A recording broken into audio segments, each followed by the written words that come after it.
أعوذ بالله من الشيطان الرجيم بسم الله الرحمن الرحيم الحمد لله رب العالمين والصلاة والسلام على أشرف الأنبياء والمرسلين وعلى آله وصحبه أجمعين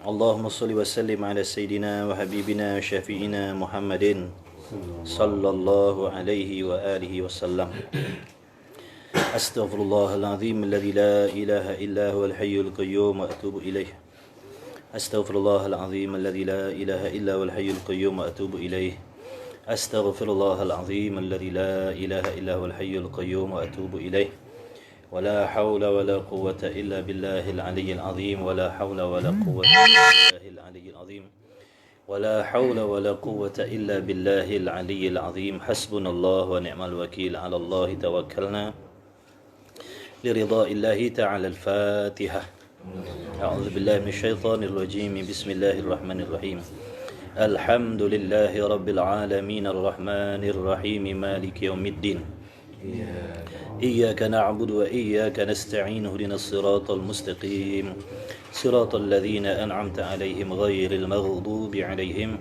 ولا الضالين آمين أعوذ بالله من الشيطان الرجيم بسم الله الرحمن الرحيم الحمد لله رب العالمين والصلاة والسلام على أشرف الأنبياء والمرسلين وعلى آله وصحبه أجمعين اللهم صل وسلم على سيدنا محمد وعلى آل سيدنا محمد سبحانك لا علم لنا إلا ما علمتنا إنك أنت العليم الحكيم اللهم افتح علينا حكمتك وانشر علينا من خزائن رحمتك يا أرحم الراحمين ربنا زدنا علما وفهما يا كاشف المشكلات اكشف الحجب عن وجوه هذه المعاني حتى نطلع على خفيات هذه المسائل واحفظنا من الخطأ والضلال فأنت موفق كل أمر وأنت علام الغيوب برحمتك يا أرحم الراحمين وهب لنا يا وهاب علما وحكمة ولرزق يا رزاق كلنا مسهلا وبالخير يا فتاح فافتح لنا وبالهدى وبالعلم كلنا يا عليم مفضلا اللهم علمنا ما جهلنا وذكرنا ما نسينا اللهم اجعل أعمالنا خالصة لوجهك الكريم وصلى الله على سيدنا محمد وعلى آله وصحبه وبارك وسلم والحمد لله رب العالمين الحمد لله أما بعد Assalamualaikum warahmatullahi wabarakatuh. Alhamdulillah sahabat-sahabat yang saya muliakan lagi dikasihi oleh Allah Subhanahu wa taala. Setinggi-tinggi syukur kita terhadap Allah Subhanahu wa taala yang memberikan kepada kita nikmat, taufik, kesihatan dan dipilih oleh Allah Subhanahu wa taala berada di dalam taman-taman syurga ini pada malam ini.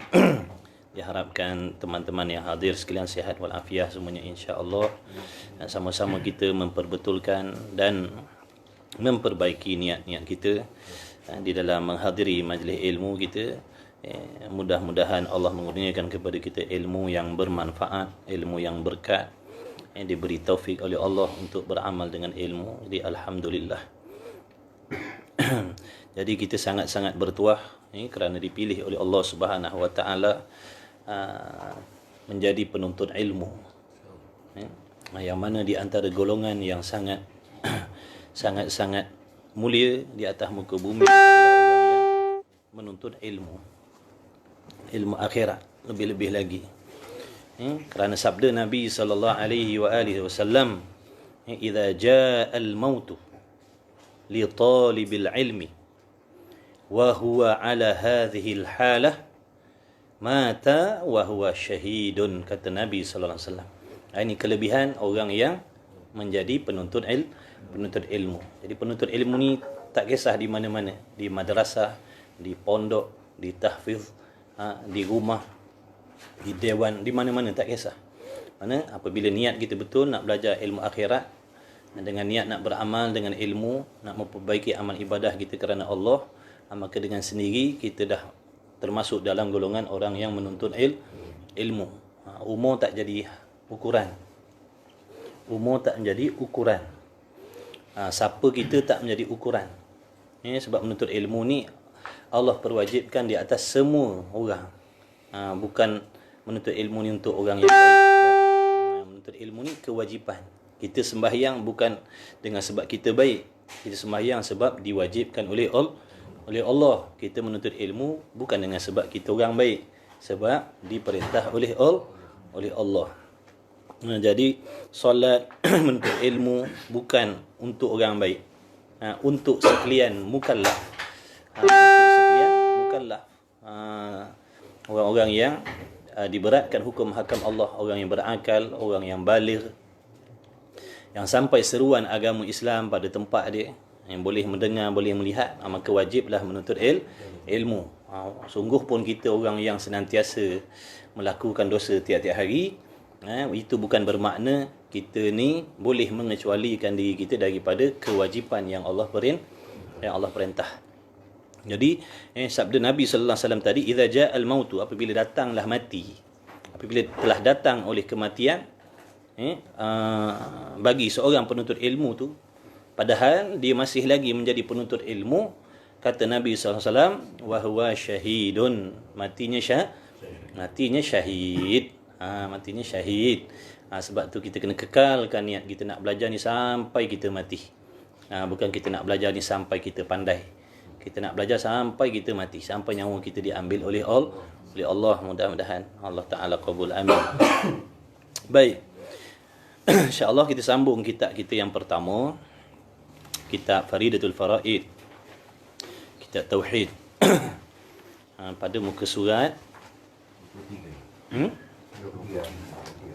23 ke-7. Baik, kita sambung lagi kitab Tauhid kita. Hari ini kita masuk kepada sifat yang wajib bagi zat Allah Ta'ala yang ke-7 daripada 20, daripada 13. Dalam kitab ni 13. Baik, yang ke-7 yakni daripada 20 sifat yang wajib ada pada zat Allah Subhanahu wa Ta'ala. Yang ketujuhnya iaitu sifat qudrat. Jadi qudrat adalah nama bagi sifat kesempurnaan yang mesti ada pada zat Allah Subhanahu wa Ta'ala. Yang mana erti Melayunya qudrat ni sifat kuasa. Kita selalu sebut Allah berkuasa, Allah maha kuasa, Allah tu kuasa. Jadi bila sebut Allah maha kuasa, Allah berkuasa, Allah kuasa menjadikan dan sebagainya, itu merujuk kepada sifat qudrat. Yang mana ertinya sifat perkuasa ataupun sifat kuasa. Jadi kuasa ni sifat yang wajib, yang mesti ada pada zat Allah Subhanahu wa Ta'ala. Maka tiap-tiap laki-laki dan perempuan mesti tahu. Kerana ni masuk dalam fardu ain, perkara yang bersangkut paut dengan akidah, itu pegangan dan kepercayaan kita terhadap Allah. Jadi qudrat, kata musannif, artinya kuasa itu ialah sifat yang wujudiyah. Apa maksud sifat yang wujudiyah? Sifat yang ada sungguh-sungguh. Wujudiyah ni makna benda ada, perkara yang ada sungguh-sungguh. Makna kalau Allah Ta'ala nak tunjuk, boleh tengok. Kalau Allah nak tunjukkan, boleh tengok. Sifat qudrat ni kalau Allah Ta'ala nak tunjukkan, harus tengok. Tapi tetap mukhalafah, tetap tidak serupa dengan sesuatu. Cuma nak bagi tahu qudrat ni benda ada. Tiap-tiap benda ada harus dilihat kalau diizinkan oleh Allah. Yang tak boleh lihat ni benda yang tiada. Benda tak ada tak boleh lihat.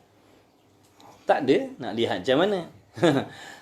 Jadi qudrat ni perkara yang ada, maka harus dilihat. Jadi qudrat ni sifat ma'ani. Kita baru nak masuk membicarakan sifat ma'ani ni. Qudrat ni sifat ma'ani yang pertama daripada 7. Sifat ma'ani ada 7. Yang pertamanya sifat qudrat artinya kuasa Allah. Jadi wajib kita belajar secara tafsil, wajib kita tahu huraiannya supaya kita terlepas daripada kekeliruan.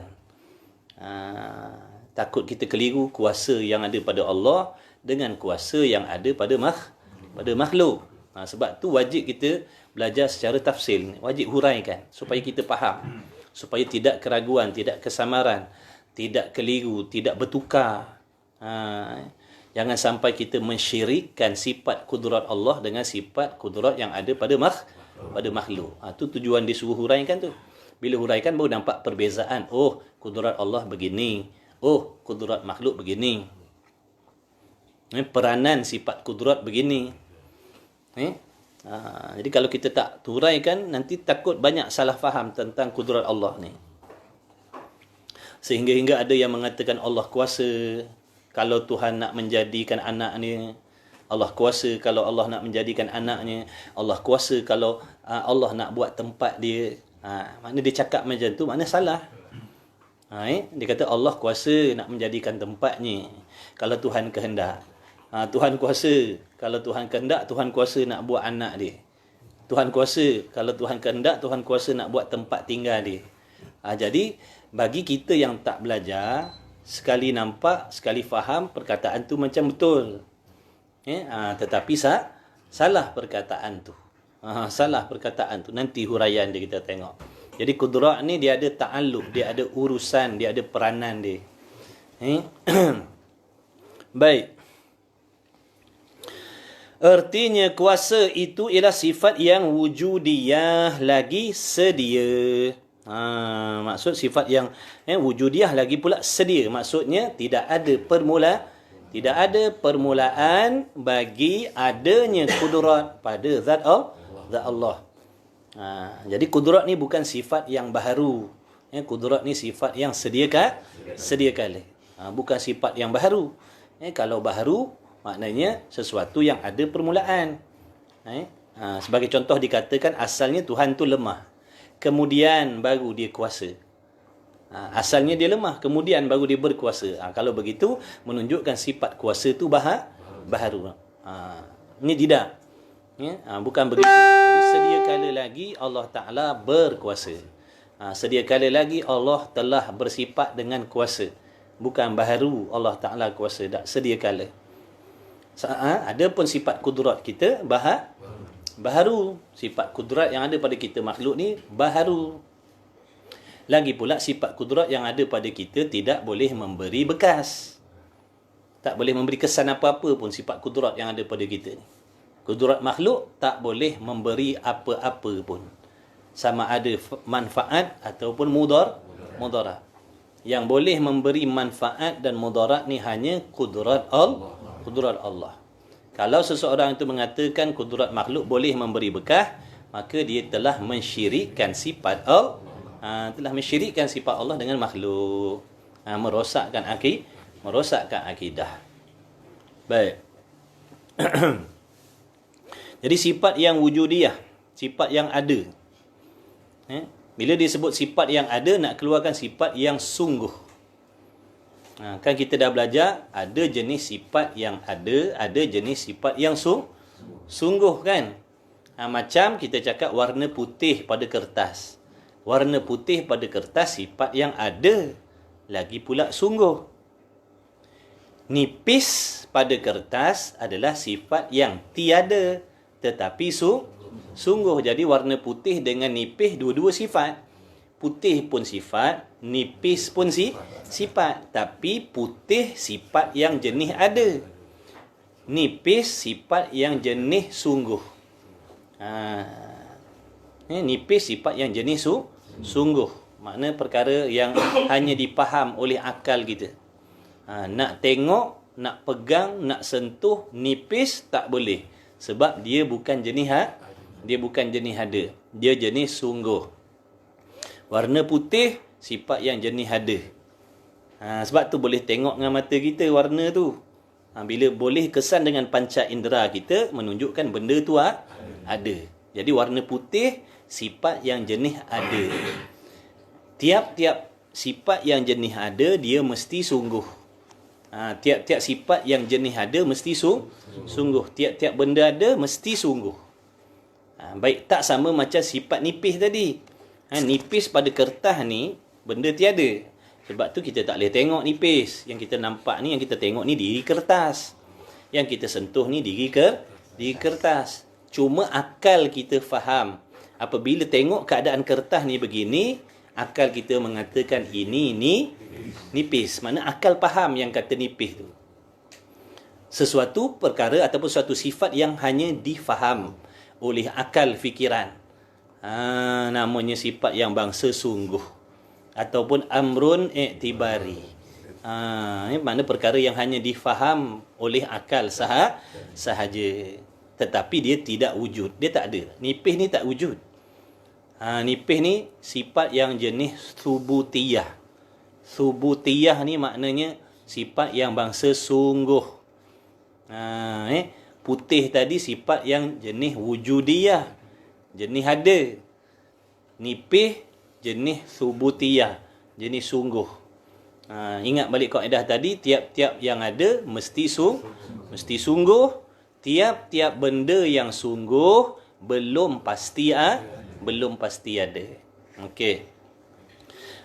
Maka dengan sebab itulah tadi katanya musannif, kudrat itu sifat kuasa itu sifat yang wujudiyah, makna sifat yang jenis ada. Lagi pula sedia kala, bukan baharu. Yang berdiri makna yang ada, berdiri itu makna yang ada pada zat Allah Taala.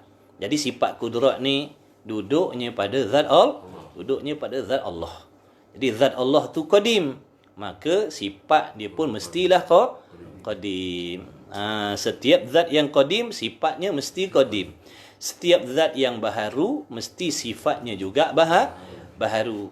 Tak boleh sifat yang qadim nak duduk menompang kepada zat yang baharu, ataupun sifat yang baharu nak menompang kepada zat yang qadim. Itu mustahil, tak boleh. Baik. Yang dapat kemudian yang berdiri pada zat Allah. Berdiri itu makna yang ada. Jadi bahasa kitab ni kita nak kena faham lah. Dia punya ibarat tu, berdiri tu maknanya yang ada. Bila kita dah biasakan dengan kitab-kitab Jawi macam ni, lama-lama faham. Mudahlah. Mula-mula je kita belajar macam pelik sikit bahasa dia. Lama kelamaan kita dah faham lah. Yang berdiri pada zat Allah Ta'ala, yang dapat dengan dia, yang dapat dengan dia dengan kudrat, jaga dia tu. Yang dapat dengan dia dengan kudrat, mengadakan, makna menciptakan tiap-tiap mungkin. Nampak tak tu? Dengan kudrat ni, Allah menjadikan tiap-tiap mungkin. Apa erti mungkin? Sesuatu yang akal kita terima ada dan terima tiada. Jadi tak bolehlah kita nak cakap begini. Allah Ta'ala kuasa menjadikan perkara yang mustahil. Contoh macam tempat bagi Allah. Tempat bagi Allah perkara mustahil. Tempat bagi Allah bukan benda harus. Kudrat ni, peranan kudrat menjadikan atau meniadakan benda harus. Ingat tu. Di sini penting kita kena tahu urusan sifat, supaya kita tak keliru macam perkataan tadi tu. Orang yang cakap macam tu, orang yang tak faham peranan sifat kudrat, sehingga dia mengatakan Allah kuasa menjadikan tempatnya. Sedangkan tempat Allah itu perkara mustahil. Apa erti mustahil? Mustahil bererti perkara yang tidak boleh terima akal adanya sekali-kali, ataupun perkara yang tidak terima ada selama-lama. Perkara yang akal tak boleh terima ada, tak boleh terima ada selama-lamanya. Faham tak tu tak terima ada? Makna tak boleh ada sampai bila-bila pun, tak boleh ada sampai bila-bila pun. Itulah maksud mustahil. Jadi tempat bagi Allah mustahil.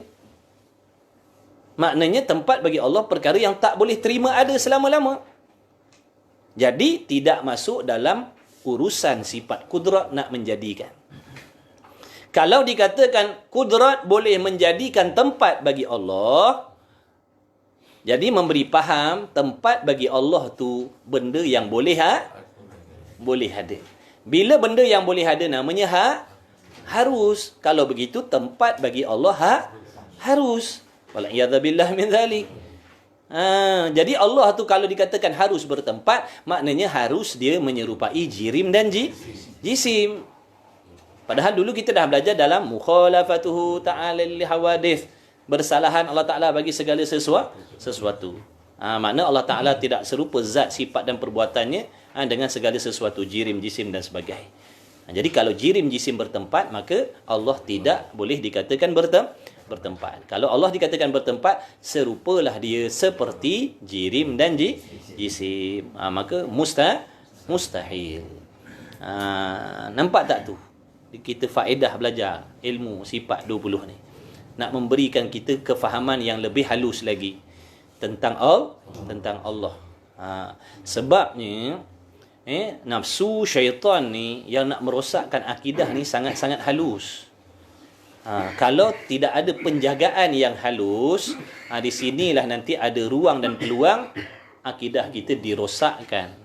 Akidah kita ditipu oleh syaitan. Jadi kalau kita cakap Allah kuasa membuat tempat, Allah kuasa membuat anaknya, menunjukkan anak Tuhan, tempat Tuhan itu adalah perkara yang harus, bukan mustahil. Padahal anak Tuhan, tempat Tuhan, serupa Tuhan dengan makhluk mustahil. Jadi kena cermat. Jadi Allah Ta'ala tidak menjadikan tempatnya, Allah Ta'ala tidak menjadikan anaknya, bukan bermaksud dia lemah. Bukan bermaksud Allah lemah.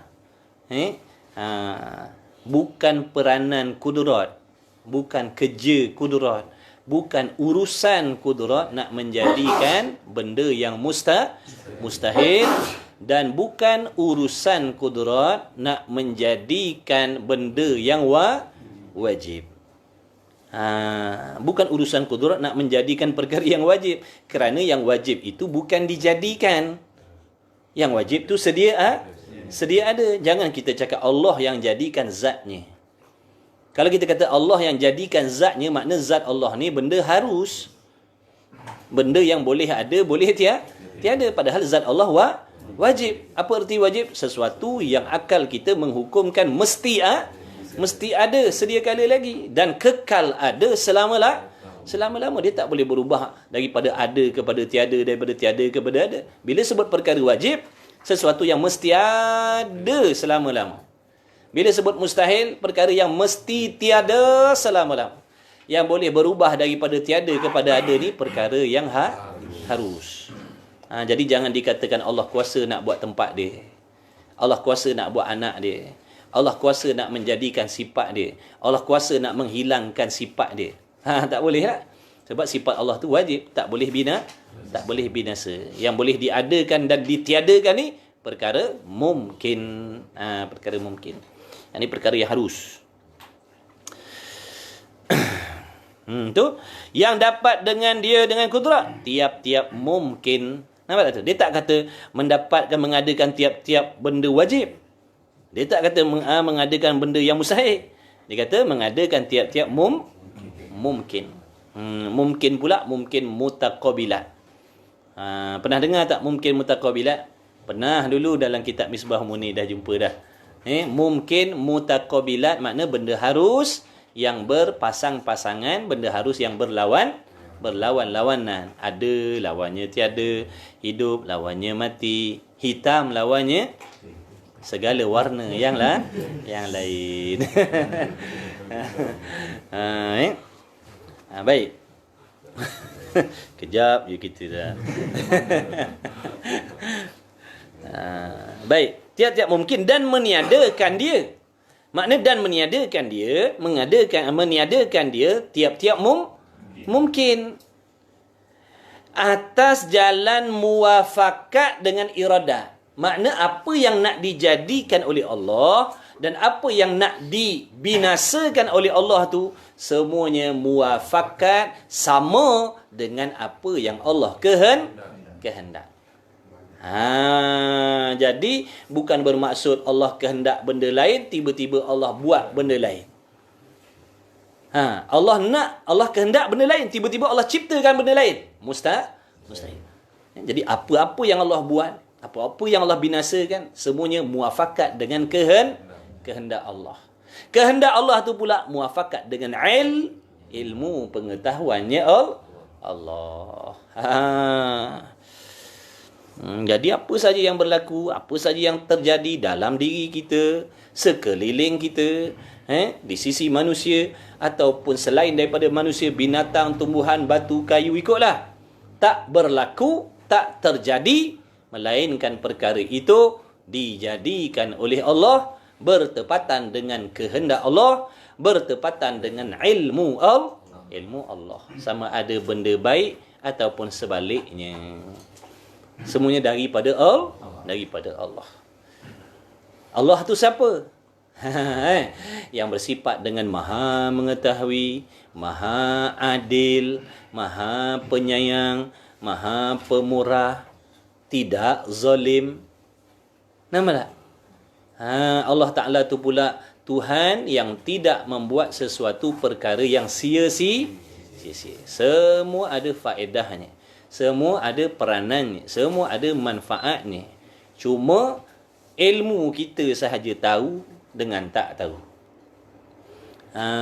Tak ada benda yang Allah Ta'ala jadikan yang sia-sia. Hatta syaitan sekalipun. Jangan kita kata Allah Ta'ala sia-sia je Allah buat syaitan. Jangan kata sia-sia je Allah jadikan syaitan. Tak sia-sia. Ada dia punya faedah dia. Contoh syaitan mengganggu kita, menghasut kita, lalu kita berlawan dengan hasutan, dengan bisikan, dapat pahala bermujahadah. Dapat pahala berlawan, berperang dengan syaitan, berjihad dengan syaitan tu pahala pula. Kalau tak ada syaitan, tak ada musuh, tak ada berlawan, tak ada berjihad, tak adalah pahala. Jadi jangan kata Allah sia-sia buat. Tak, Allah tak buat benda yang sia-sia. Yang buat sia-sia ni kita. Kita ni jenis buat benda sia-sia. Allah tak buat benda sia-sia. Maha suci Allah daripada membuat sesuatu yang sia-sia. Semua ada peranannya. Semua ada fungsi dia. Hatta bulu-bulu roma kita ni, tiap-tiap helai ni, semua ada faedahnya yang kita tak tahu. Jadi jangan dengan sebab kita tak tahu benda tu kita kata tak ada faedah.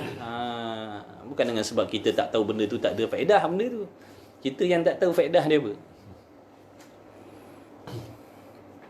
Ulat tai contohnya. Ada faedah dia. Jangan kata sia-sia. Kita yang tak tahu, boleh jadi tidak manfaat untuk kita tapi manfaat untuk makhluk lain. Kita jenis manusia ni kalau benda tak ada kena-mengena dengan kita, tak ada faedah lah. Kalau benda tu bawa keuntungan pada kita, faedah. Kalau tak ada bawa untung kita, tak ada faedah. Tak ada faedah untuk kita tapi faedah untuk makhluk lain. Jadi muafakat, tengok nombor 14 tu, qauluhu atas muafakat iradat, artinya bahawasanya Allah Subhanahu wa taala tiada mengadakan. Tambah imbuhan sikit nak mudah faham. Allah Ta'ala itu tiada mengada, makna tiada menjadikan, dan Allah Ta'ala itu tiada meniadakan dengan kudratnya, dengan sifat kekuasaannya Allah, melainkan akan barang yang telah ya Allah tentukan dia barang dengan sifat iradatnya Allah. Jadi apa yang berlaku tu semuanya Allah dah tetapkan dengan kehendak dia sedia kala lagi.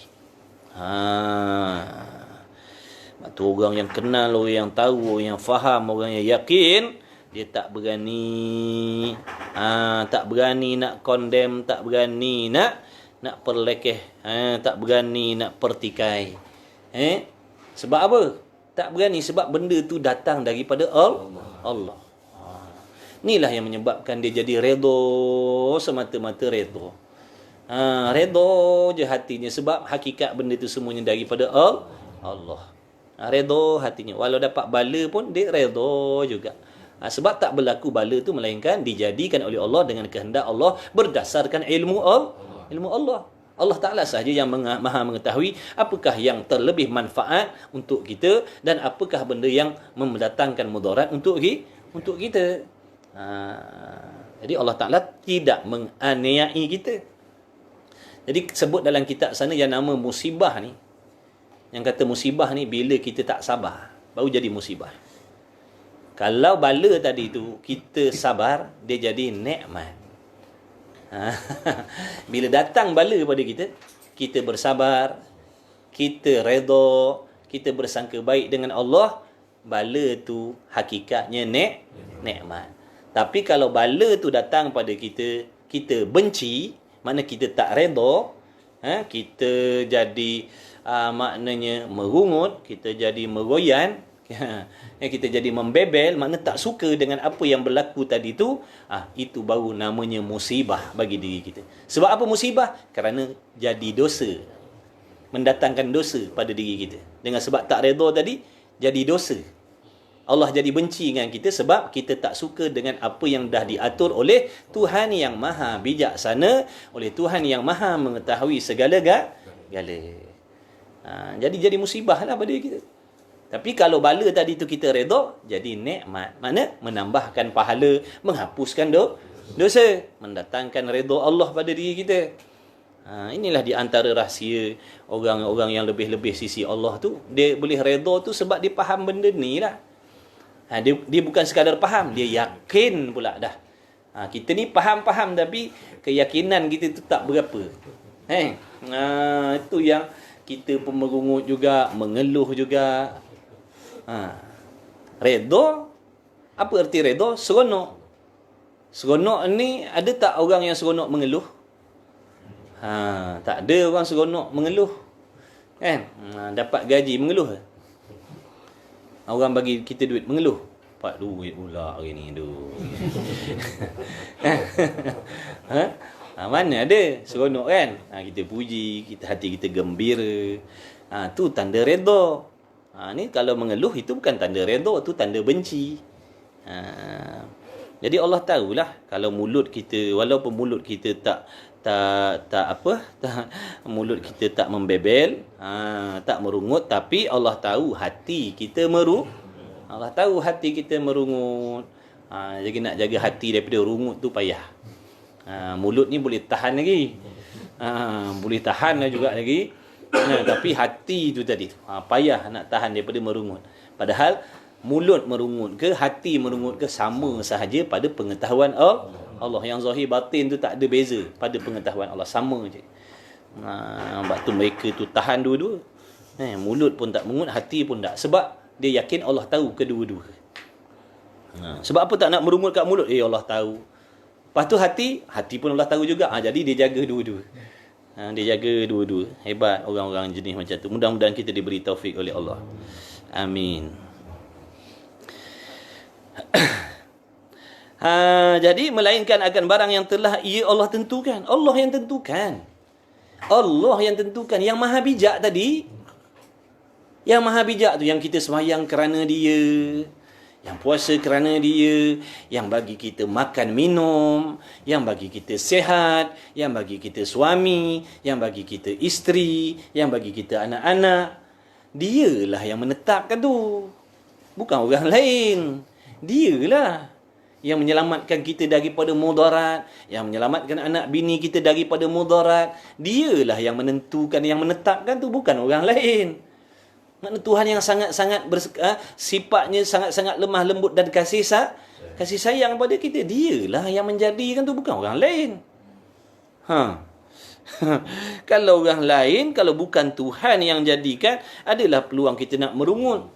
Sebab selain daripada Allah tu tak sempurna, tak kasih sayang macam Allah. Nida Allah juga.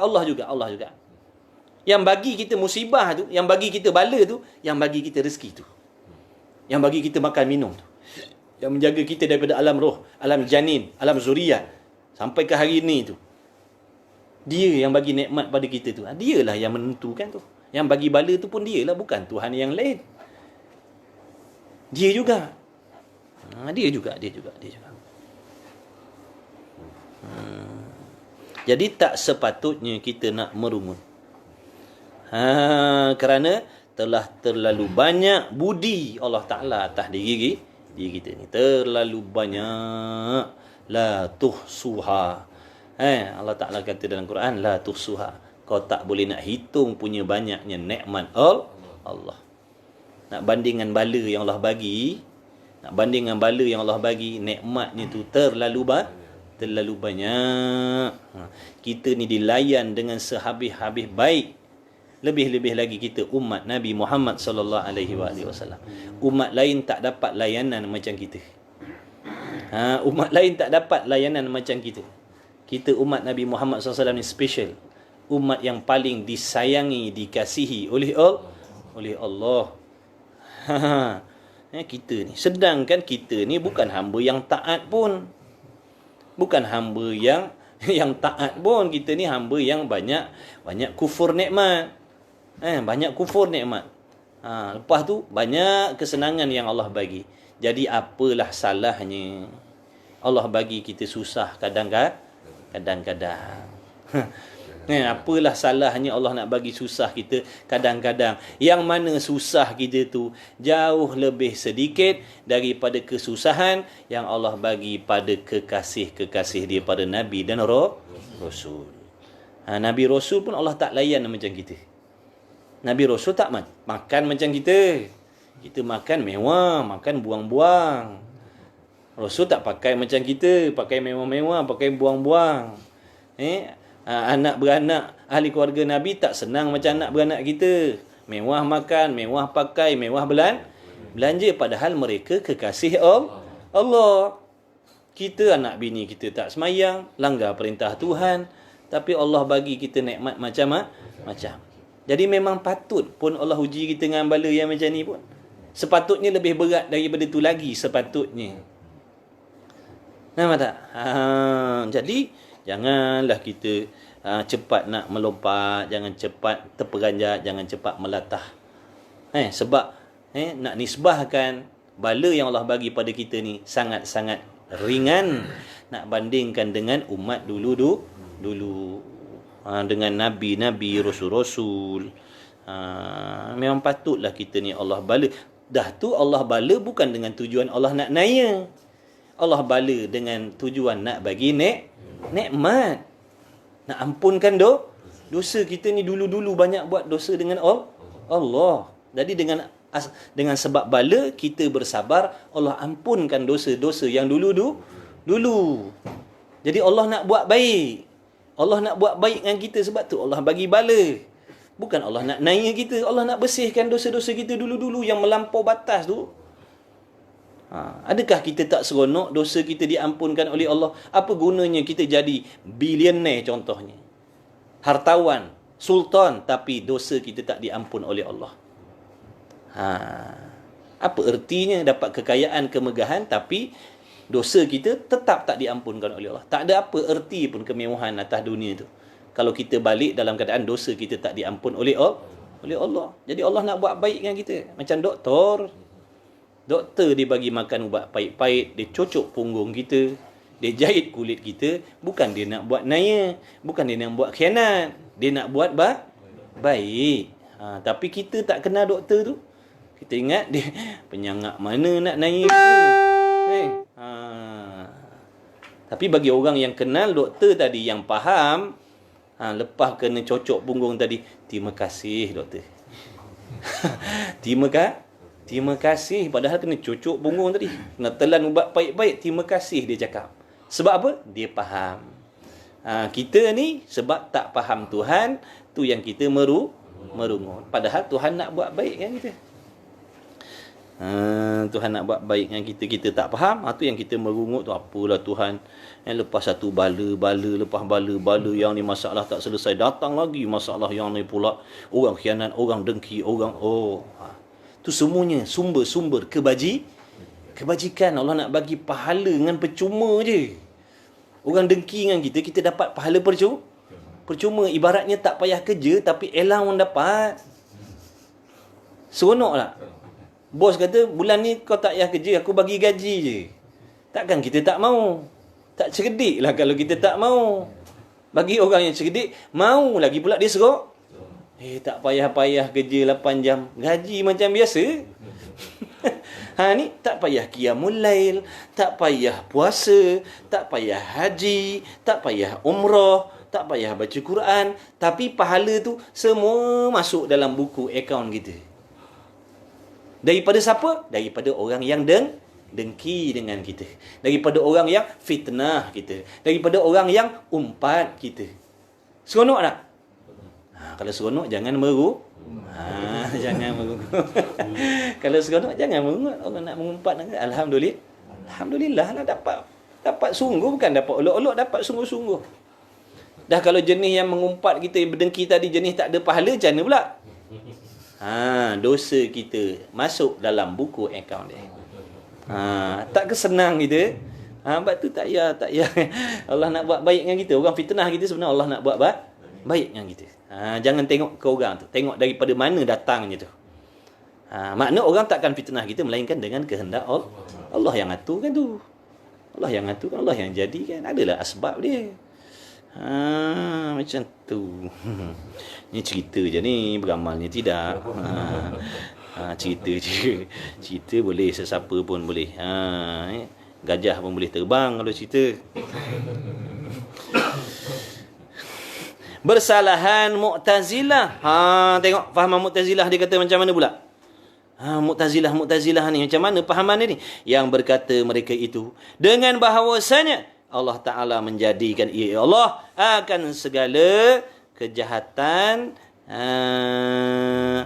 dan yang keji padahal tiada menghendaki Allah akan pula dah. Nampak tak? Dengan sendiri ni bila kita belajar ni, kita punya fahaman dengan Mu'tazilah dah berbeza.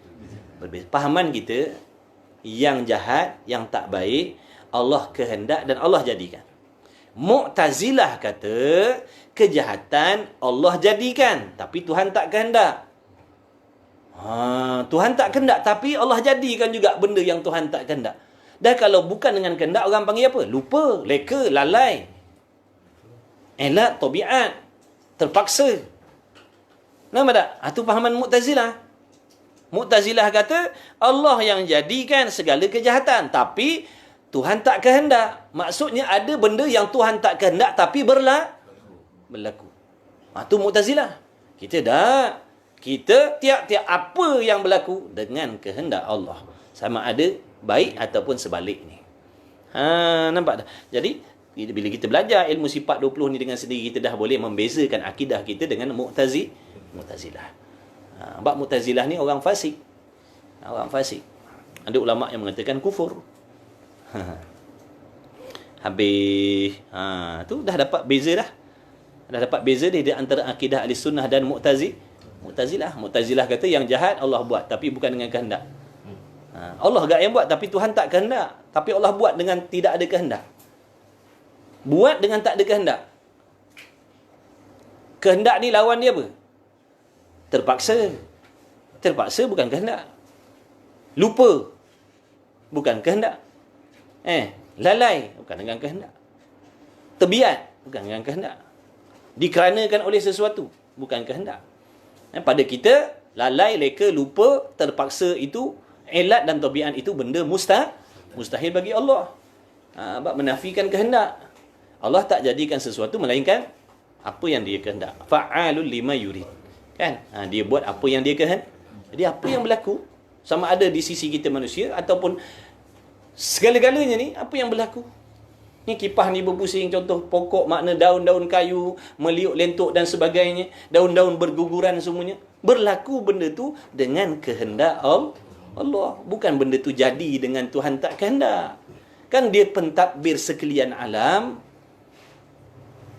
Daripada sebesar-besar benda, sebesar-besar makhluk, sampailah seseni-seni makhluk tu ditadbir oleh Allah. Kalau kita tengok sains tu, dia terepong, zoom, nampak kuman-kuman dan sebagainya. Macam-macam makhluk lagi ada pelik-pelik, duk bergerak-gerak kat dalam tu. Tuhan tadbir. Tuhan yang tadbir tu, dia bergerak-gerak tu dengan kekuasaan Allah. Bukan benda halus macam tu. Benda halus ni Tuhan tak takbir dia dengan sendiri macam tu. Tuhan takbir benda yang besar-besar ni. Daripada sebesar-besar sampailah sehalus-halus ditadbir oleh Allah. Tengok. Sebab tu panggil Rabbul Alamin. Tuhan sekalian alam. Bukan ada benda yang ditadbir, ada benda yang benda jadi sendiri tanpa ditadbir. Ditadbir semua. Dan baginya, bagi kudrat, 7 takluk. Bagi sifat kudrat, ada 7 ta'alluq, makna urusan. Ta'alluq ni makna urusan sifat. Urusan sifat. Ta'alluq ni makna urusan sifat, peranan dia. Peranan dia. Kudrat ada peranan dia, ada urusan dia, nama ta'alluq. Jadi sifat kudrat satu, ta'alluq dia banyak. Yang banyak tu ta'alluq, sifat tu satu. Dan baginya, bagi sifat kudrat, 7 ta'alluq, 7 peranan, 7 urusan. Dan erti ta'alluq itu, ta'alluq tu apa? Menuntut sifat akan pekerjaan yang lebih. Mana pekerjaan yang lain atas berdirinya dengan zat. Maksudnya urusan sifat kepada selain zat. Urusan sifat kepada selain zat. Jadi kudrat ni menjadikan makhluk, bukan menjadikan zat Allah. Contohlah, kudrat menjadikan makhluk, menjadikan mungkin, bukan kudrat menjadikan zat Allah. Kalau kudrat menjadikan zat Allah, makna sifat tu berurusan dengan zat tu sendiri. Nampak tak? Jadi ta'alluq ni urusan sifat kepada selain zat. Urusan ni kepada selain zat. Selain zat Allah. Itu makhluk lah. Bila kata selain, makna selain daripada zat Allah lah.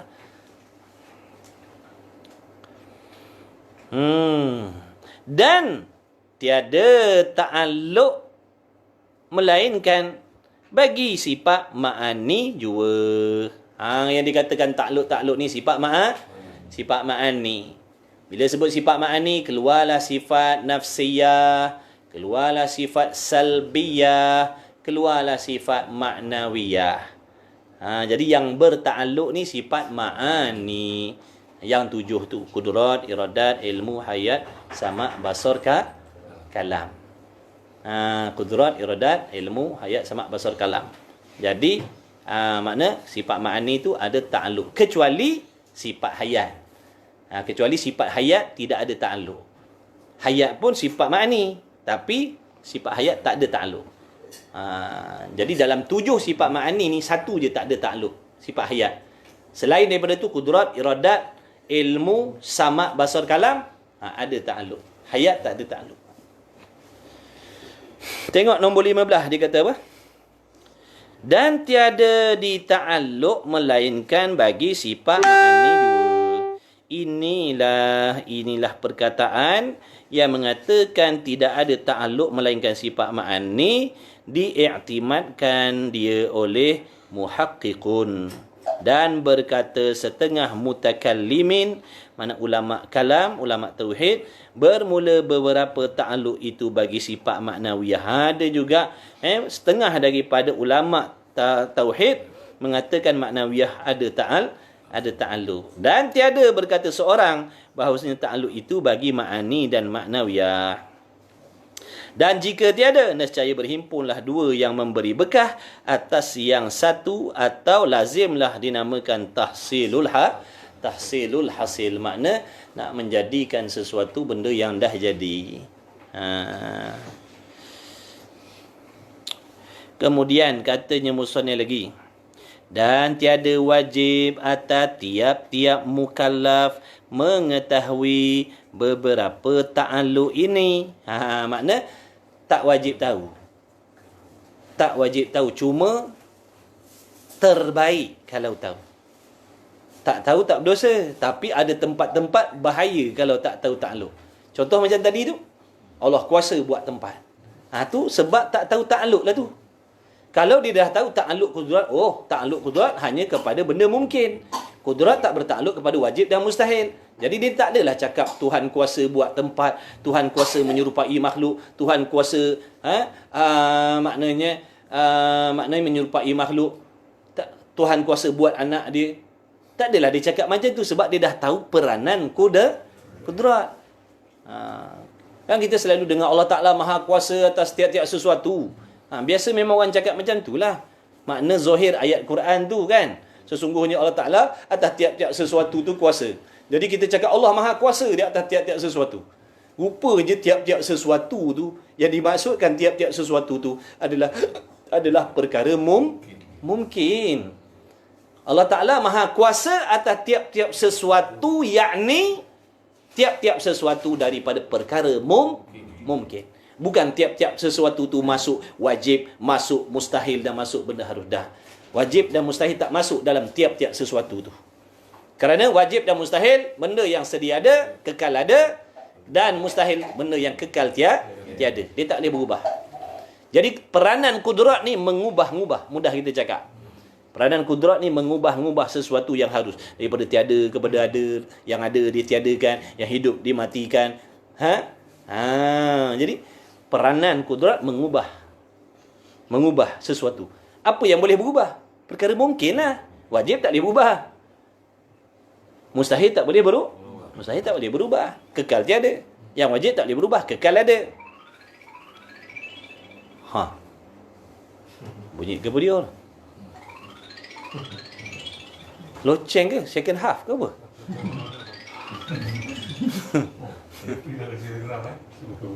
Oh, makan ubat. Makan ubat. Bagi dia air. Makan ubat. Mengaji ubat kena makan kan? Makan ubat. Masya Allah, makan ubat. Makan ubat dapat pahala. Allah kuasa je nak jadi sihat, tak payah makan ubat. Tapi kena makan. Sebab Allah suruh buat sebab tu. Usaha tu dapat pahala. Dia makan ubat bukan dia tak percaya Tuhan Maha Kuasa menyembuhkan tanpa makan ubat. Dia makan tu sebab nak ambil pahala usaha tu. Hati i'tikad Allah yang memberi sihat. Tapi makan ubat ni usaha. Jadi Allah bagi pahala dengan usaha yang kita buat. Padahal tak makan ubat pun Allah boleh sembuhkan dengan tak ada makan ubat. Jadi orang ada tauhid, dia makan ubat, dia selamat akidah.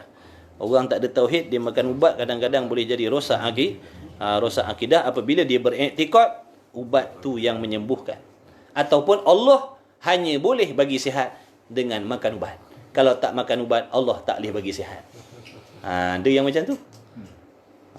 Kalau tak makan ubat, Allah tak boleh bagi sihat. Dia cakap macam tu.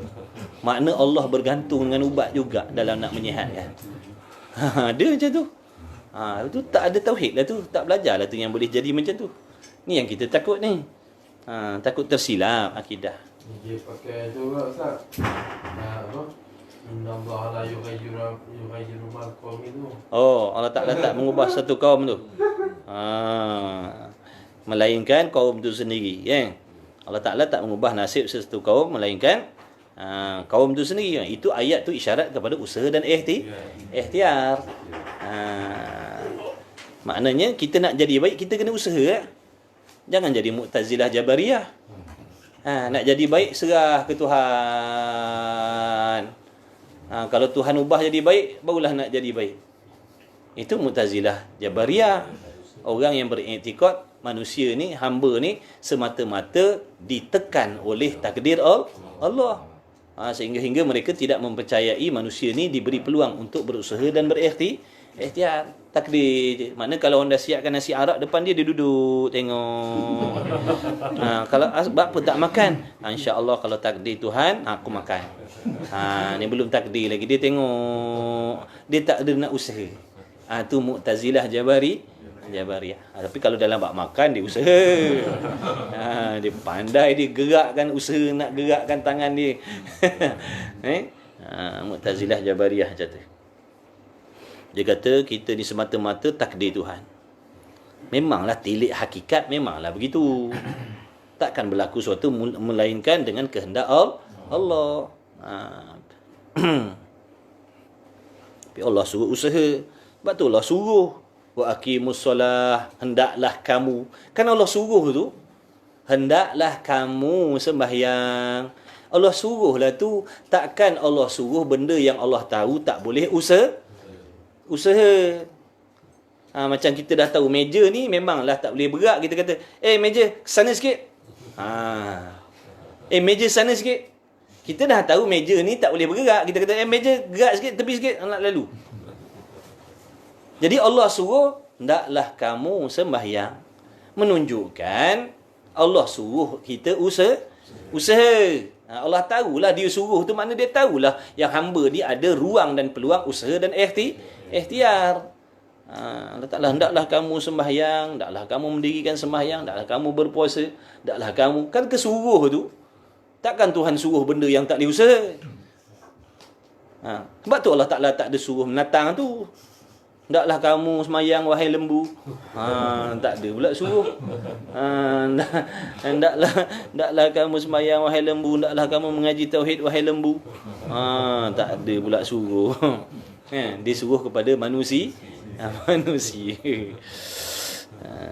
Menunjukkan makna manusia ni ada peluang dan ruang usaha dan ikhtiar. Cuma bukan usaha dan ikhtiar itu yang memberi apa-apa bekas pun.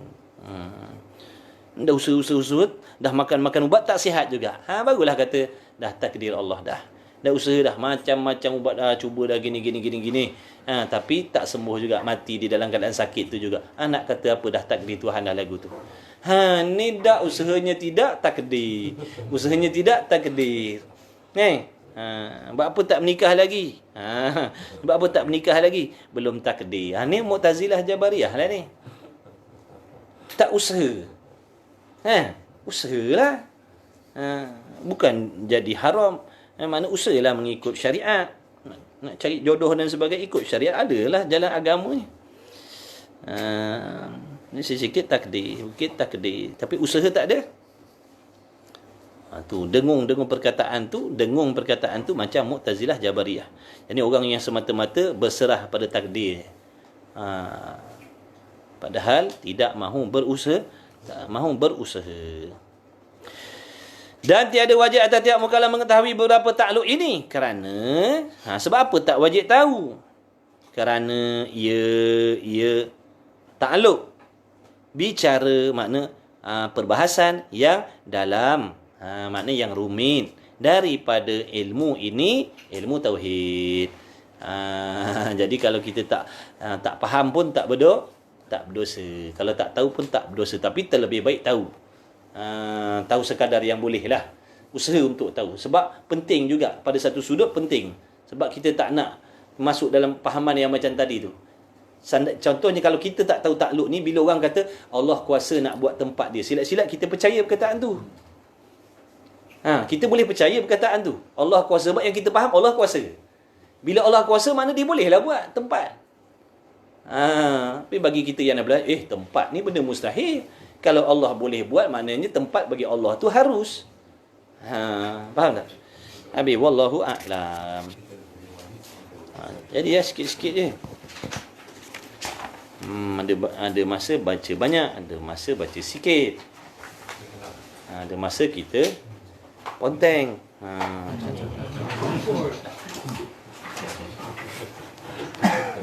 Mana?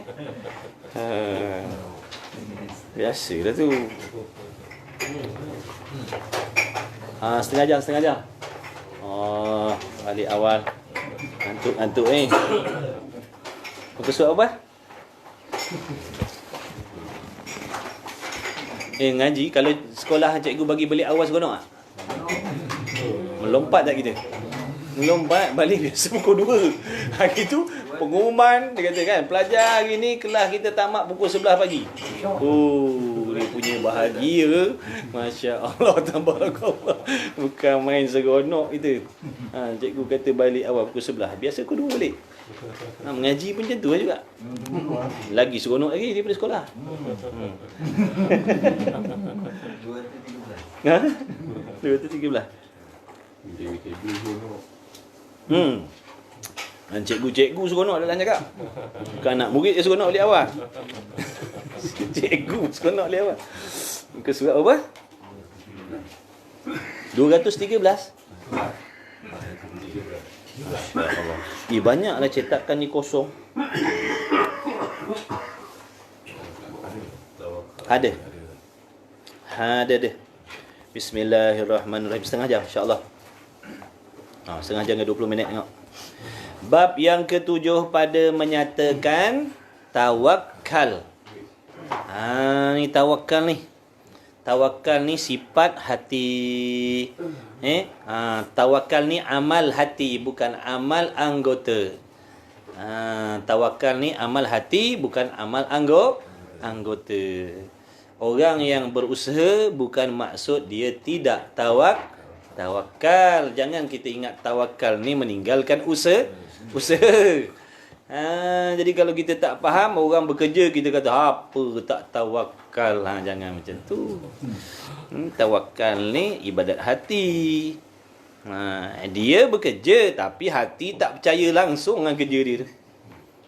Dia kerja pagi, petang, siang, malam dia kerja. Tapi hati dia tak percaya pun kerja dia yang memberi rezeki. Dia tak harap pun. Dia tak harap pun pada kerja dia tu. Yang dia harapnya Allah yang bagi rezeki. Sebab tu dia tak heran kalau dia berniaga. Dia tak heran untung ke rugi. Dia tak harapkan niaga dia tu. Sebab dia dah serah kepada Allah. Dia hanya berusaha je. Dia hanya usaha je. Tapi hati gantung dengan Tuhan. Kalau hati gantung dengan usaha tu yang payah. Usaha ni makhluk. Usaha ni makhluk. Sebab tu kita kecewa. Sebab tu kita selalu kecewa. Sebab hati kita bergantung dengan usaha kita. Bila kita usaha, lepas tu tak dapat apa yang kita usahakan, kita kecewa. Sebab hati kita bergantung dengan usaha kita. Tapi kalau hati kita bergantung dengan Allah, kita takkan kecewa. Belum pergi kerja, kita dah standby dah. Sebelum kita berniaga, kita dah standby dah. Makna untung rugi ni Allah Ta'ala lah yang uruskan. Kalau untung pun dengan asbab Allah yang bagi. Kalau tak untung pun adalah hikmah. Jadi kalau dia berniaga rugi pun hatinya tenang ya. Hatinya tenang. Tapi kalau bergantung pada usaha ni mesti dapat ni. Ni aku dah buat macam ni, strategi perniagaan baik ni, terbaik ni. Mesti dapat banyak untung ni, tiba-tiba tak dapat. Ni yang terjun bangunan ni. Terjun bangunan lah, kecewa lah. Nampak? Sebab bergantung dengan usaha. Usaha ni makhluk kan? Usaha tu makhluk. Jadi jangan bergantung dengan usaha kita. Tawakal, serahkan kepada Allah. Orang yang tawakal ni, petanda dia tenang. Awak tawakal ni tenang. Jumpa tak buku surat? Orang tawakal ni dia tenang. Dia tak ada risau apa pun. Dia macam tak ada masalah je. Dia orang tawakal ni macam tak ada masalah. Dia ada masalah. Dia bukan tak ada masalah, dia ada masalah. Tapi dia jadi macam tak ada masalah. Sebab dia dah serahkan masalah dia tu kepada Allah. Sebab tu dia tenang. Dia tak ada risau pun. Dia tak ada risau pun. Orang risau tengok dia. Orang risau tengok dia. Dia tak risau. Orang risau tengok dia. Tukang bawah tu dia bagi contoh orang tawakal macam mana. Contoh mudah nak faham. Ketahui olehmu bahawasanya tawakal itu percaya dengan Allah Ta'ala. Jadi tawakal ni, di antara rukun nak bertawakal ni, kena kenal Tuhan dulu. Kena kenal Tuhan tu, kena faham Tuhan tu, kena faham ilmunya, kena faham kehendaknya, kena faham kudratnya, kena faham sebagai segala-galanya. Bila faham Allah, baru datang yakin. Bila faham, baru datang kenal. Bila kenal, baru datang yakin. Bila yakin, baru mudah nak menyerahkan. Baru mudah nak menyerahkan. Sebab hatinya yakin. Baik. Saya baru kenal tuan-tuan hari ni. Baru jumpa hari ni. Makna tak kenal 100% lagi. Perangai, akhlak dan sebagainya. Tiba-tiba, saya kata saya nak pergi umrah ni. Inilah tolong ambil lah saya punya kunci rumah, kunci kereta. Minta tolonglah perhatikan anak bini saya semua. Saya serahkan. Saya serahkan kepada orang yang saya tak kenal. Agak-agak tenteram tak saya nak tawaf kat sana? Tawaf kan bini aku. Getah aku disilat-silat balik ni sekarang. Memang tak ada getah, tinggal lah kena jual. Nah, sebab saya serahkan kepada orang yang saya tak kenal. Makna yang saya tak yakin. Jadi akan menyebabkan hati saya gelisah. Walaupun saya kata saya boleh serahkan. Tapi akibatnya saya jadi resah saya tak tenang. Walaupun saya menyerahkan. Sebab saya tak kenal. Berbanding dengan orang yang daripada kecil dengan kita, contoh. Kita tahu dah hati budi dia. Dia memang sangat-sangat sayang dengan kita. Sangat-sangat ambil berat dengan kita. Sehingga kalau kita tak balik, dia tak nak makan, nak tunggu kita. Contohlah, punya kenal, punya baik dia. Jadi kita serahkan amanah. Tolong jaga aku punya barang ni, aku nak pergi umrah. InsyaAllah kita tak ada terfikir pun tentang apa yang kita tinggalkan tadi. Sebab kita yakin dengan dia. Tak ada ragu-ragu pun. Kita yakin akan selamat. Kita yakin dia akan tolong. Sebab kita tahu dia penyayang, dia pengasih. Dia rapat dengan kita. Dia jenis bukan orang buat zalim, buat khianat dah. Kita kenal dia luar dalam, zahir batin. Jadi akibatnya kita tenang. Tak ada risau pasal kita. Sebab kita menyerahkan pada orang yang kita dah kenal. Nak banding dengan cerita nombor 1 tadi. Itulah gambarannya. Kalau kita nak bertawakal kepada Allah dalam keadaan kita tak kenal siapa dia, Allah. Walaupun kita kata kita serah kepada Allah, yang kita hanya tahu nama dia saja, tapi sifat-sifat dia kita tak faham, kita tak kenal, kita ragu, maksudnya keyakinan dia tak kuat. Ini yang menyebabkan walaupun kita kata tawakal, tapi kita masih lagi keluh kesah. Tawakal lah tapi tidur tangan masih lagi macam mana. Tapi dah tawakal, ini menunjukkan tak sempurna. Sebab kita menyerahkan kepada Tuhan yang kita tak kenal. Sebab tu kena kenal Tuhan. Jadi tawakal ni di antara rukunnya kena kenal Tuhan. Baru insya-Allah akan dapat tawakal yang sebenar-benar tu. Dia tak ada jadi risau. Dia tak ada risau sebab dia tahu dia mana benda yang dia serahkan tadi akan dijaga, diuruskan oleh Allah. Dia tak ada risau langsung. Macam orang bersalah, dia dah panggil peguam. Peguam tu pula peguam tu ayah dia contoh. Peguam tu ayah dia. Ayah dia tu pula pengasih, penyayang, ambil berat. Dia serahkan urusan dia pada ayah dia, peguam tadi tu. Dia tak ada risau anak dia tadi. Walaupun macam-macam tuduhan, dia relax, makan kenyang, seronok tengok TV. Macam tak ada tuduhan lah. Tapi dah dibacakan tuduhan sekian-sekian, tapi dia relax, seronok, sihat, tak ada berkerut dahi pun. Dia kata apa nak risau? Aku uruskan semua. Itu bandingan dia. Itu bandingan orang yang bertawakal yang sebenar-benar. Ni pun cerita juga. Beramalnya tidak. Tersebut tawakal, termenung kat kita pun. Tawakal palsu. Tawakal itu percaya dengan Allah Ta'ala dan yakin bahawasanya qada'nya, makna kehendaknya lulus. Kehendak Allah lulus. Kalau Allah kata niaga kita untung lah. Untunglah ke mana-mana pun. Kalau Allah Ta'ala kata rugilah ke mana-mana pun. Dia yakin.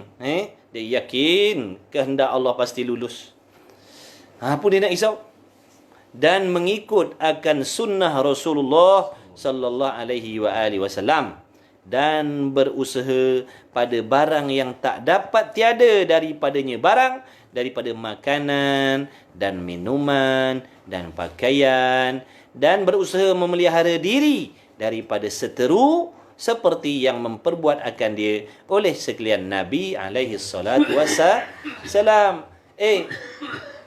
Sayyidul mutawakkilin, penghulu segala orang yang bertawakal, Nabi sallallahu alaihi wasallam. Ingat Nabi duduk saja peluk tubuh. Nabi peluk tubuh saja sebab dia tawakal. Dialah yang paling hebat sempurna tawakal dia, tak ada orang boleh challenge lah. Tapi dia berusaha. Dia berusaha cari rezeki dia, mengambil kambing lah. Inilah itulah, usaha cari makanan, usaha cari pakaian, usaha menjaga diri, keselamatan diri dia, anak-anak dia. Usahalah tu. Bukan bermaksud orang usaha tu tidak ada Tawakal. Cuma hatinya tu tidak bergantung dengan usaha dia. Hatinya bergantung dengan Allah. Hati dia bergantung dengan Allah. Ni macam tuan-tuan ni, macam kawan-kawan kita semua yang bekerja tu. Bukan maksudnya dia tidak bertawakal. Maknanya ni sangka baik lah. Dia bekerja. Bukan maksud dia tak bertawakal. Dia bertawakal lah tu kerana hatinya tidak percaya kepada usaha. Hati tak bergantung dengan kerja dia. Hatinya bergantung dengan Allah. Hatinya yakin yang memberi rezeki Allah, bukan kerja dia. Sebab tu dia tak risau. Kalau dia berniaga, dia tak risau. Orang beli, orang tak beli, dia tak risau. Sebab hatinya percaya dengan qada Allah. Kau buatlah masak macam mana pun, kau buatlah iklan macam mana tu pun, kalau Tuhan kata tak laku, tak lakulah. Kau berniagalah dalam ladang kelapa sawit, dalam hutan. Kalau Tuhan kata ada rezeki, seluruh negara orang pergi situ. Tu patin apa nama kejadahan tu dalam. Apa nama patin tu? Dah lama tak pergi raid tu. Kita tak pergi raid tu. Ada kawan kita bawa pergi makan dalam malam. Dalam kelapa sawit. Dalam getah kata, kau nak bawa pergi mana ni? Tak ada signboard, tak ada apa. Masuk dalam tu orang ramai. Tengok. Kalau Tuhan dah tak qada, makna ada rezeki dia. Tak ada iklan pun, tak ada apa. Tak ada papan tanda kata kedai masuk ke dalam. Tak ada. Dalam kelapa sawit. Dalam. Karena kalau bawa anak dara, memang dia kata, ni nak bawa pergi mana? Padahal nak bawa pergi belanja makan. Nampak? Dah rezeki Allah dah jamin. Contoh. Maksudnya nak ceritakan tadi, qada Allah lulus. Kalau Allah Ta'ala kata ada lah. Kalau Allah Ta'ala kata tak ada, kau promosilah macam mana. Allah tak gerakkan hati orang datang kedai kita. Signboard besar datuk nenek moyang pun dia tak singgah beli. Sebab tu orang yang datang ke kedai kita tu belinya semua dengan kehendak Allah yang gerakkan hati mereka datang ke kedai kita. Padahal ada je kedai lain. Sebab apalah dia singgah kat kita. Asal tak singgah sebelah. Siapa yang hantar tu? Allah lah yang hantar. Kan tak berlaku sesuatu melainkan dengan kehendak Allah. Jadi dia tak risau. Tak ada orang sampai hari ni. Tuhan tak kehendak. Tuhan tak gerakkan hati orang nak singgah kedai kau ni. Tak ada lah. Apa nak risau-risau? Apa nak risau-risau? Jadi tenang. Dia berniaga, relax. Relax. Dia berniaga. Hebat orang berniaga ni. Dia duduk situ. Tunggu orang. Bukan dia pergi cari dah. Dia duduk situ. Tunggu. Nampak tak tu? Tu maknanya tauhid nak kena kuat sungguh. Tauhid nak kena kuat sungguh-sungguh. Kalau tak nanti kan ngongek. Boleh tidur. Boleh tidur? Orang ada boleh tidur kan? Boleh tidur. Customer pula. Bang nak beli. Dia tolong kejut kamu pula. Bang, bangun nak beli ni. Dia kejutkan kita, dipaksa kita pula lah. Dia kata, pergi ke kedai lain. Tak ada, nak beli sini juga. Sampai macam tu sekali. Kalau dah Tuhan nak bagi kan. Baik, kemudian katanya musannif, tengok nabi-nabi, rasul-rasul. Mereka berusaha, bukan bermaksud mereka tidak tawakal. Mereka bertawakal. Nabi oi. Nabi sallallahu alaihi wasallam dia bertawakal, bukan bermakna dia berusaha. Tu yang pergi perang apa benda semua tu. Kalau nak serah pada Tuhan, ialah tunggu Tuhan bagi kemenangan, tak payah angkat senjata pun. Tawakal je pada Tuhan, tak payah angkat senjata pergi. Mereka berusaha berperang, tapi mereka tak percaya, tak pegang dengan usaha sendiri itu yang memberi kemenangan Allah. Macam tu. Berkata Al-Qadhi Iyad, ini madhab ialah pilihan At-Tabarani dan kebanyakan fuqaha. Dan bahawasanya tawakal itu satu kelakuan yang dipuji, yakni oleh Allah. Mana siapa-siapa yang ada tawakal ni, dia dipuji oleh Allah. Tak kira dia lelaki, tak kira dia perempuan. Bila ada dalam hatinya sifat tawakal, dia dipuji oleh Allah. Allah puji. Allah yang puji. Tuhan sekalian alam puji dia. Bukan orang. Kalau kita setakat orang puji ni apalah. Yang puji saya puji tuan-tuan. Saya kata bagus, baik. Dalam perut saya ada tai. Maknanya yang memuji tuan-tuan ni yang sama busuk dengan tuan-tuan juga. Kita harapkan orang puji. Orang ni sama macam kita. Dia pun ada buat dosa maksiat macam kita juga. Mulut dia yang berdosa tu juga memuji kita. Makna tak ada kelebihan. Jadi kalau setakat orang puji tak ada Sebab lidah yang puji kita tu lidah yang juga buat dosa. Ini yang puji Allah yang maha suci dari sebarang kekurangan, yang memuji malaikat, makhluk Allah yang tak ada maksiat, yang memuji tu Nabi Rasul, kekasih Allah. Adakah kita tak seronok? Adakah kita tak seronok? Yang puji ni yang terbaik di sisi Allah. Allah sendiri yang puji.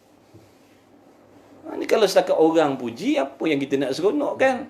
Maknanya dia sama macam kita juga. Dia berak macam kita, dia kentut macam kita, dia buat dosa macam kita juga. Ni apa barang, maknanya tak ada kelebihan lah. Sama-sama cak ayam juga. Sama-sama cak ayam, yang muji tu pun cak ayam juga.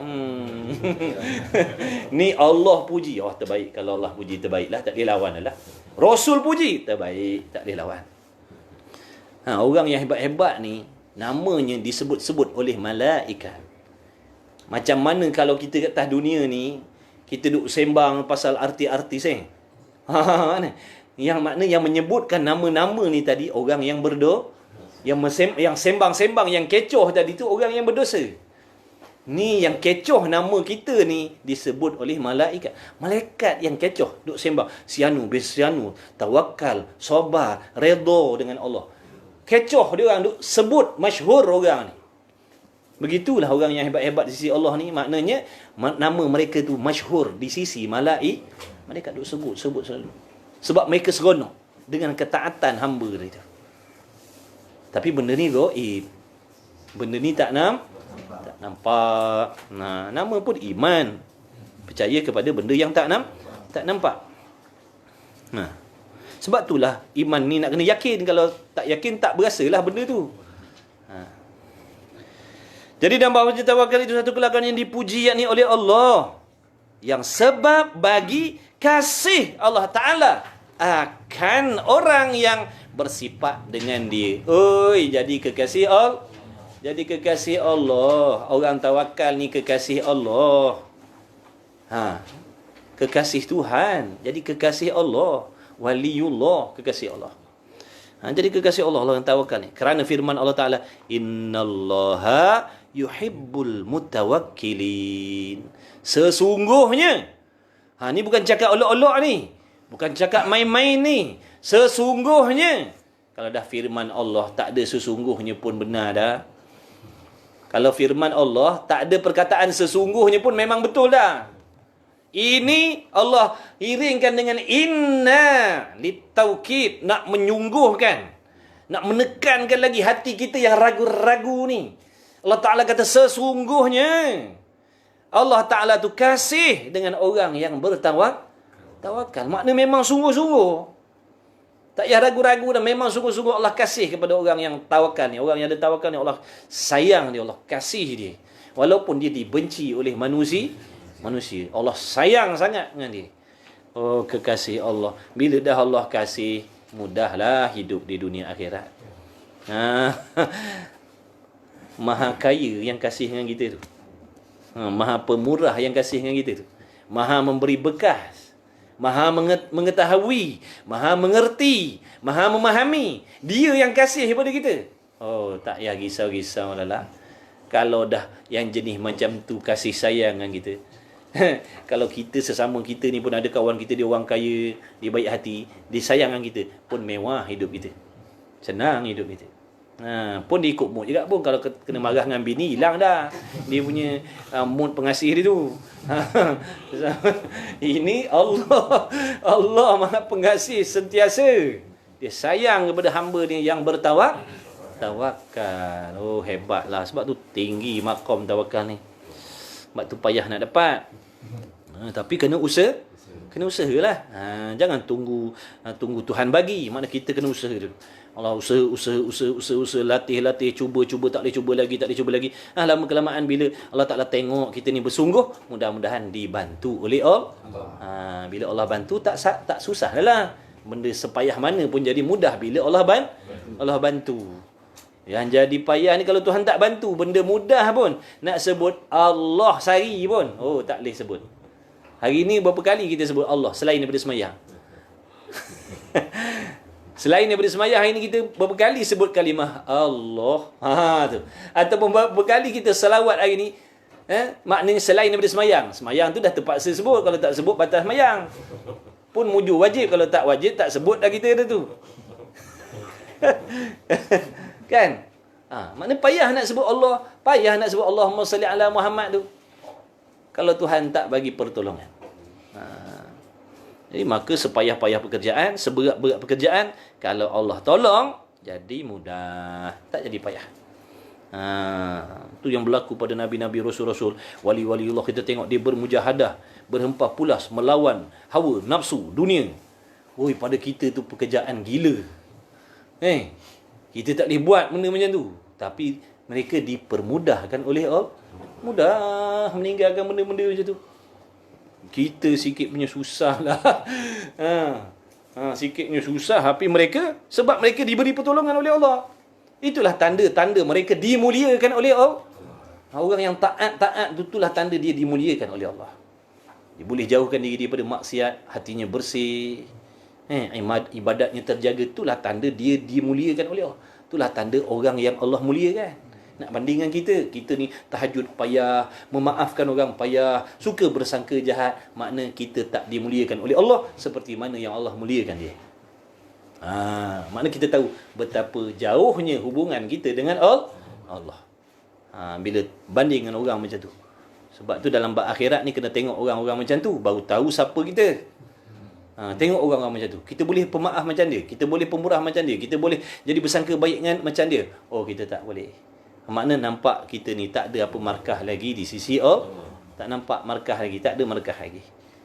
Jangan tengok dengan orang yang tak semayang, jangan tengok dengan orang tak mengaji. Kita wali lah. Kita tengok dengan orang tak semayang, orang minum arak, memang kita wali lah, ngaji Iqra' sebulan sekali. Kita dah jadi wali lah tu. Wali ni. Tengok tu, tak semayang langsung, umur 80 tahun tak nak semayang, Iqra' tak pernah mengaji. Sebulan sekali Iqra' 1. Kira wali lah tu. Kita tengok orang jadi macam tu. Sebab tu dalam bab akhirat jangan banding orang macam tu. Banding tu, tutup guru, alim ulama' tu. Tengok siapa kita. Dia orang boleh baca Quran 3 kali khatam satu hari, 2 hari 3 kali khatam. Kita tak khatam-khatam. Pun khatam pun bulan Ramadan pun tolong menolong khatam kan. Kau baca sikit, aku baca sikit, khatam. Bukan kita baca 30 juzuk, kongsi. Jadi barulah nampak, ya Allah, hinanya aku, jauhnya lah aku ni. Macam manalah kalau aku nak mati dalam keadaan begini, ya Allah, jauh lagi. Nak qiyamul lail pun tak terikut orang tu, nak puasa tak terikut orang tu, nak baca Quran tak terikut orang tu. Orang tu selawat 15,000 kali sehari, aku sekali pun 10 kali pun payah. Baru nampak hina diri, baru nampak diri tak ada amal. Itu tengok orang bawah-bawah kita, memanglah kita hebat. Ada pun dari segi dunia, tengok orang bawah. Tengok orang bawah-bawah tu, tengok yang jalan kaki, yang rumah dia dalam pondok-pondok buruk. Jadi alhamdulillah dah apa yang kita dapat ni. Jauh lebih selesa dah. Tak ada aircon pun tak apalah. Orang lain jangan kata aircon, atap pun tak ada. Duduk bawah jambatan, nak bini dia, betul. Jadi barulah kita berasa qanaah. Jangan dalam bab dunia ni tengok orang yang dia punya kapet tenggelam sampai betih no. Itu yang kita tak selesa nak duduk no. Tak boleh jadi ni. Orang sebelah ni perabot. Tak boleh. Ni challenge ni. Perabot kita yang hari tu belum habis bayar, kita bagi orang dah. Beli lain pula. Sebab orang sebelah beli baru. Mana kalau tengok di dunia, benda dunia, tengok orang yang lebih tinggi daripada kita, memang jahanam lah kita. Memang kita jadi jahanam. Tengok orang bawah-bawah kita, baru kita insya-Allah qanaah. Makna memada, alhamdulillah ya Allah. Nak bini aku pun, walau tak duduk rumah dia aircon pun, tak samalah macam orang duduk bawah jambatan. Alhamdulillah dah. Barulah dia jadi reda. Kalau tak akan dia nak jadi berlumba-lumba sampai, bila berlumba-lumba hati ni fikir nak hebat, tak terfikir dah pasal dosa pahala, tak terfikir dah tentang bekalan ibadat. Sebab mikirkan nak berlumba tadi tu. Tapi dari segi ibadat, tengok orang atas-atas. Baru kita ada usaha nak jadi lebih baik, insya-Allah. Tu ulama' duk ajar macam tu. Dalam bab dunia, tengok orang bawah-bawah. Dalam bab akhirat, tengok orang atas-atas. Kalau tengok orang atas, kalau dalam bab ibadat, tengok orang Iqra' tadi, memang kita duduk sini je lah. Makna tak akan meningkat dah lah. Kita dah, Alhamdulillah dah tu, Iqra' sebulan sekali. Tengok orang yang ngaji hari-hari tu, yang beribadat macam-macam tu, boleh berasa kekurangan. Kemudian, dan lagi tawakal itu kelakuan yang disuruh, yakni oleh Allah. Terkadang wajib bertawakal dan terkadang sunat, kerana firman Allah Ta'ala, wa 'alallahi fatawakkalu in kuntum mu'minin. Dan atas Allah Ta'ala juga maka tawakal, mana berserah oleh kamu, jika adalah kamu tu orang yang mana kalau kamu orang yang beriman, maksudnya yang sempurna iman, maka serahlah kepada Allah. Serahlah kepada Allah. Sebab iman yang mana percaya, yakin dengan Allah, percaya yakin dengan Allah. Dan firman-Nya Allah, wa 'alallahi falyatawakkalil mutawakkilun. Dan di atas Allah Ta'ala juga maka hendaklah tawakal sekalian yang tawakal, yakni tiada atas yang lain daripadanya, mana tidak ada menyerahkan selain daripada Allah. Dan memadakan akan Allah Ta'ala. Memada ni apa? Memada, mencukupkan. Dan memadakan makna mencukupkan akan Allah Ta'ala, akan orang yang tawakal. Makna kita, keperluan kita dicukupkan oleh Allah. Faham dicukupkan ni? Bukan makna dimewahkan, dipadakan. Mana apa yang kita perlu tu, insya-Allah akan dipenuhi oleh Allah. Diperlukan. Mana Allah yang mencukupkan. Bukan mewah maksudnya. Makna apa yang kita perlu dalam hidup kita, apa yang anak bini kita perlu, Allah akan bantu cukupkan benda-benda tu. Dan memadakan, makna mencukupkan akan Allah Ta'ala, akan orang yang tawakal. Firman-Nya, wa may yatawakkal 'ala Allah fahuwa hasbuh. Siapa-siapa dan barang siapa yang menyerahkan segala pekerjaannya kepada Allah Ta'ala, maka Allah Ta'ala memadakan akan dia. Allah akan cukup. Allah akan tolong dia. Allah akan tolong dia. Kerana dia yang terlebih mengetahui apa keperluan kita. Kita pun tak tahu sebenarnya. Kita pun tak tahu. Kita pun tak faham apa yang kita perlukan sebenarnya. Tapi dia maha mengetahui apa yang kita perlu, apa yang bini dan anak-anak kita perlu. Maka dia akan mencukupkan benda-benda itu. Itu kelebihan orang tawakal. Artinya menolak ya Allah daripadanya, daripada seorang akan barang yang menyusahkan akan dia. Allah Ta'ala akan jauhkan dia daripada susah. Allah Ta'ala akan jauhkan dia daripada susah. Senang. Allah memadakan dia. Allah mencukupkan dia. Ada je jalan-jalan Allah Ta'ala tunjukkan. Ada je. Kita pun pelik. Kita pun pelik. Tengok. Dah dia ditolong oleh Allah. Alaisallahu bikafin. Artinya adakah tiada Allah Ta'ala memadakan akan hamba-Nya? Ada. Allah Ta'ala tanya tu. Allah Ta'ala tanya kita. Adakah tiada Allah memadakan? Mana adakah Allah tu tak mencukupkan? Jawabnya, Allah Ta'ala mencukupkan. Jangan kata Allah tak mencukupkan. Bahkan benda yang kita tak nak pun Allah bagi. Lebih daripada cukup Allah bagi. Dah Allah bagi tu pula bukan dengan kita Siapa sini pernah lahir minta 2 biji mata? Kita tak pernah minta lahir dengan 2 biji mata. Tapi Tuhan bagi. Sebab Tuhan tahu benda tu perlu untuk diri kita. Kita tak pernah minta kaki, tapi Tuhan bagi. Sebab Allah tahu tu perlu untuk kita, untuk ibadat. Kita tak minta, Allah siapkan. Sebab tu menunjukkan dia maha mengerti apa yang kita perlu. Buktinya tanpa kita minta, Allah siapkan semua. Pernah tak minta, ya Allah bila aku lahir besok kat dunia, jadikanlah matahari supaya senang aku nak berjalan? Tak pernah minta pun, tapi Tuhan siapkan. Itulah dalil yang menunjukkan dia maha mengerti dan memahami. Sebab kita pun tak ada minta pun benda-benda tu, tapi Allah bagi. Allahu Akbar. Dan ketahui oleh bahawasanya segala rukun bagi tawakal tu 3. Pertama, tauhid.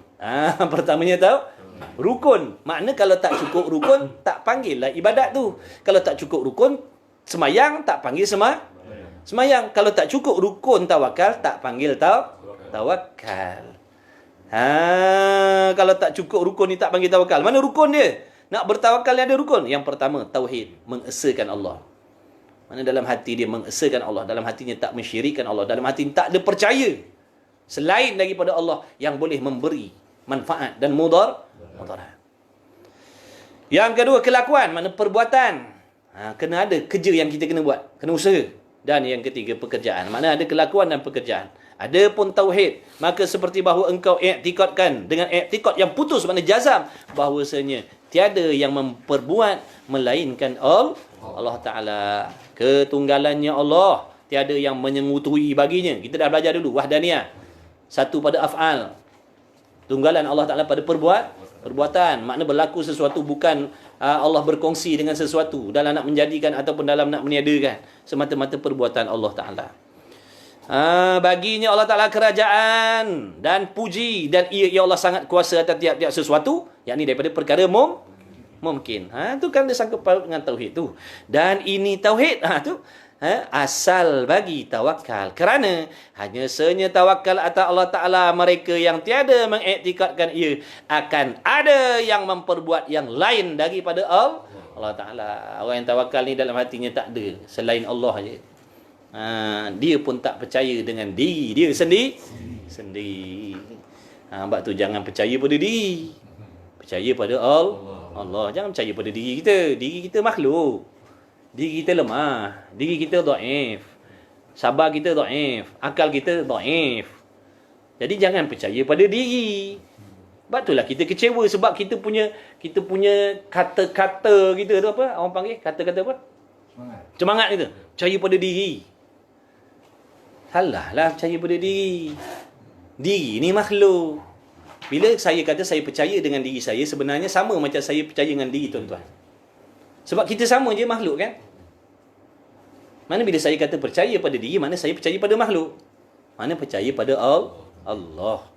Sebab saya pun, saya tak boleh memberi bekas. Saya tak ada kuasa. Saya tak ada kuasa dalam nak memberi sesuatu. Tak ada kuasa dalam nak mendatangkan mudarat. Yang boleh memberi sesuatu Allah Ta'ala, bukan diri saya. Sebab tu kalau kita percaya dengan diri kita, sebab itulah kita jadi selalu kecewa. Sebab percaya kepada yang tak sempurna. Manusia ni, makhluk ni mengecewakan. Makhluk ni mengecewakan, Allah tak mengecewakan. Bila kita percaya kepada diri kita, maknanya kita percaya kepada sesuatu yang mengecewakan. Sebab tu kita selalu kecewa, sebab kita percaya dengan diri kita yang lemah ni. Sampai satu tahap kita dah tak boleh nak buat dah. Kecewa kita. Sebab tu kena percaya pada Allah. Mudah-mudahan Allah Ta'ala bagi kita taufik.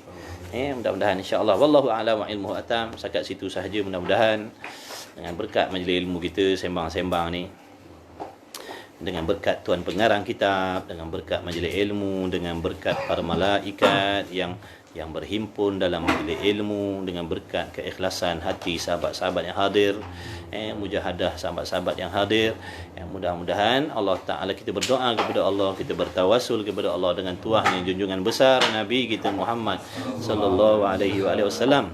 Mudah-mudahan segala hajat-hajat kita yang bangsa dunia, yang bangsa akhirat, yang baik-baik dikabulkan oleh Allah, dipermudahkan urusan kita, anak isteri kita, sahabat andai kita, jiran tetangga kita, kawan-kawan kita yang dekat, yang jauh, yang kenal, yang tak kenal, mudah-mudahan dipermudahkan urusan dunia dan akhirat. Mudah-mudahan dilahirkan di kalangan kita anak-anak yang soleh, yang solehah. Mudah-mudahan Allah Ta'ala memberi taufik kepada kita untuk beramal dengan ilmu, diberi rezeki yang halal, diberi rezeki yang barakah. InsyaAllah, Allahumma amin. Dipanjangkan umur kita, disihatkan tubuh badan kita, dipermudahkan urusan kita.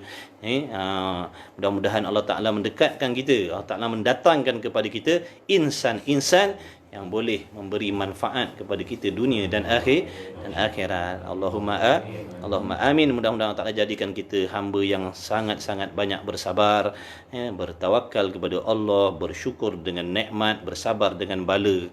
bersabar dengan musibah. Mudah-mudahan insya-Allah. Allahumma amin. Bismillahirrahmanirrahim. Alhamdulillahirabbil alamin wassalatu wassalamu ala Rasulillah. Allahumma rabbana fa'na bima 'allamtana, rabbana 'allimna alladhi ma yanfa'una, rabbana fakih ahlana wa qurbatil lana fi dinina ma ahli qudri untha wa dzakar. Wa sallallahu ala sayyidina Muhammad wa ala alihi wa sahbihi wa baraka wa sallam. Alhamdulillahirabbil alamin. Taqabbalallahu minni wa minkum. Inna wa minkum taqabbal ya karim.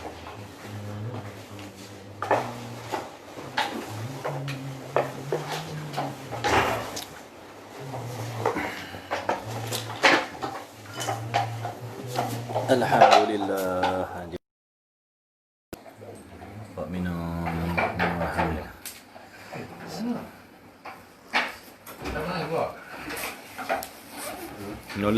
Nolan dah habis. Dia nak pergi ambil dia punya tu dah, gas tu. Dia sempat Ustaz? Ha? Sempat semua. Dia nak kena ambil ni gas John. Oh. Semua ke?